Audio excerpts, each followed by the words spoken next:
Ganun, nandiyan pa rin si Feli.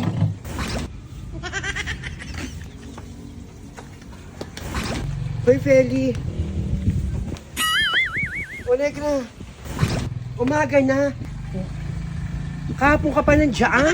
Ay, nako. Nakita ko na din yung babae sa loob. Nasalisihan ka. Patulog-tulog ka kasi. Oo, nakatulog ako. Puwet ako sa kakaintay sa babae niyo, nakapasok pa lang. Mamaya natin rest ba kanyang mga yan. Pag lumabas ulit. Tama ka. Mamaya natin siya re-rest bakan. Bangon na dyan. Kumain kayo ng almusal sa bahay niyo. Ano ba naman to? Tulog ka. Kain na doon. Sige. Kaloka ka. Tsaka na, uwi na ako.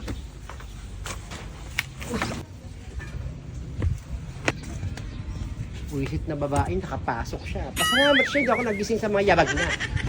Hindi ka sa akin. Hindi talulubayan dito. Jury mo sa mga tong gate. Meanwhile, Oh, nandiyan ka na pala. Paano ka nakapasok? Paano ka nakauwi? Ano, habang tulog yung burikat, dahan-dahan akong pumasok.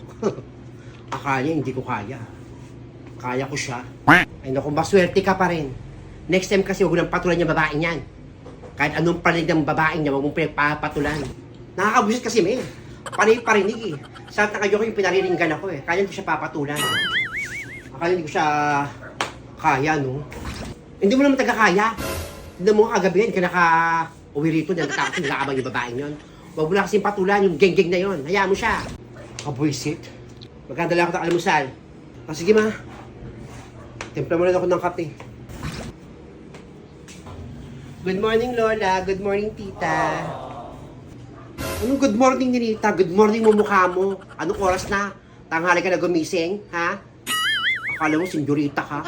Ay naku, sinabi mo pa. Ang swerte ng batang to. Parang ginagawa tayong katulong kung gumising tanghali na. Hoy, Ninita, ha?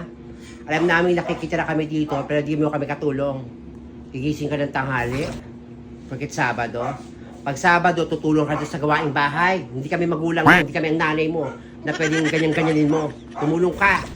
Pasensya na po, napasarap lang po tulog ko. Kasi po Sabado eh. Nasanay po kasi ako gumising ng tanghali pag Sabado. Nung nandito pa si Mama. Hindi kami ang nanay mo na ini-spoil ka lang. Ay naku, sinabi mo pa anak. Diba ba yun sa pamangkin mo? Piling doon niya rin eh. Nakapag-upload yung nanay, piling celebrity ka na rin. Tapos mo yung mga basura doon. Magluto ko ng almusal. Swerte ng batang to. Sige na, bumangon ka dyan. Pasensya na po kayo, Lola at Tita. Makinig ka kay Lola mo. Tapos, ipaglaba mo ko ng mga damit ko ha. Ang tulot labahan dyan. Tapos yung mga basura. Opo. Tapon na po ko ng basura.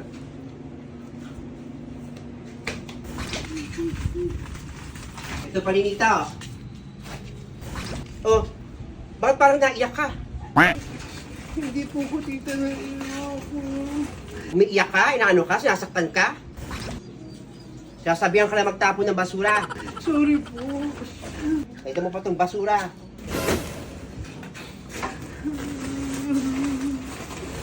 Bisa mo dyan, lalaba ka pa. Opo, Tita. Tatapon ko lang po ito.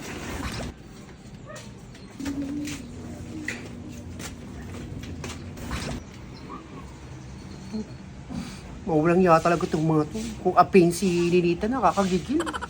Kung sumuko talaga kay Mama, mandataga kayo na ko. Ma, bakit? Felisa, kawawa naman si Ninita, ma. Inaapi na siya doon ng tita niya, pati ng lola niya. Binenta ng basura si Ninita. Wala akong magawa, ma. Kawawa naman yung kaibigan ko. Ang gigigal na talaga ako mo. Ang gigigal na ako. Sasapakin ko yung tita niya. Wala tayong magagawa eh. Lola at tita yan eh. Kawawa na si Ninita, ma. Anong gagawin natin? Ano yung gagawin ko? Si Nena dapat malaman to ni Nena eh. Siya lang makapagpapaalaya sa mga yan. Paring. O Daddy Finger, bakit? Daddy Finger? May nga pala akong ibubulong sa'yo. Ano ibubulong mo?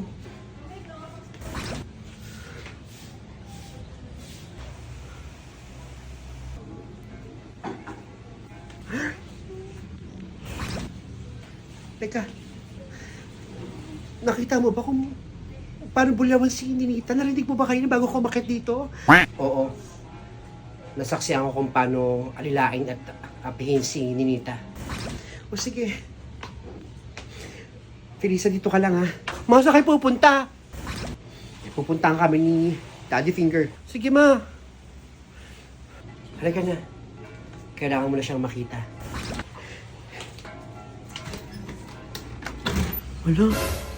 Parang tanga to si Mama. Baka nilalandi niya si Daddy Finger. Kaya aling nila yun eh. Baka sila na ni Mama. Naguto sa akin si Mama. Kaya aling nila yun. Naagaw niya.